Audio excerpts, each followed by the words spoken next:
Après les vacances parlementaires, l'Assemblée nationale a débuté ce mardi la deuxième session ordinaire du mois de décembre 2020.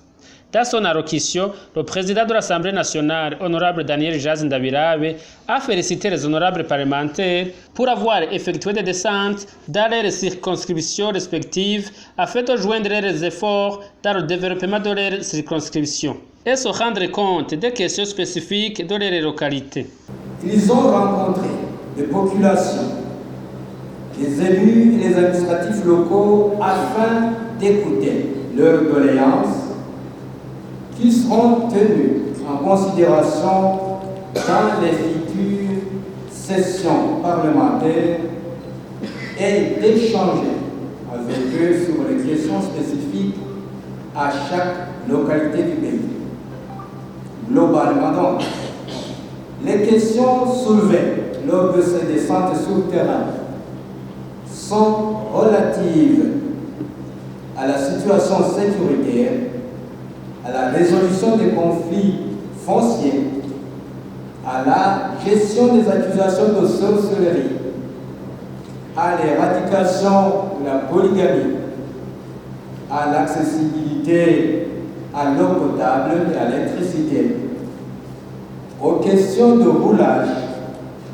au découragement des grossesses non désirées, jeunes filles scolarisées et de l'abandon de l'école, ainsi qu'à la lutte contre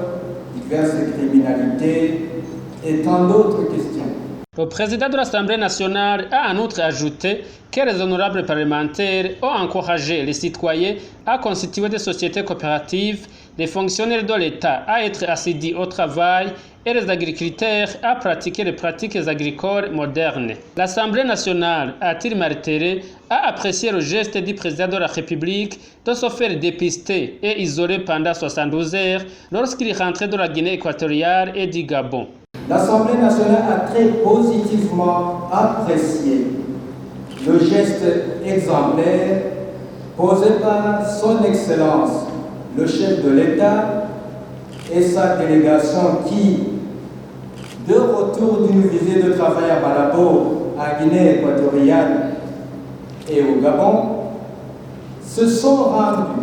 disponibles auprès des services sanitaires pour des tests de la COVID-19 suivis dans l'isolement de 72 heures. C'est un acte très louable et patriotique qui a eu le mérite de rappeler que la lutte contre la COVID-19 est l'un des défis urgents à relever. L'Assemblée nationale encourage donc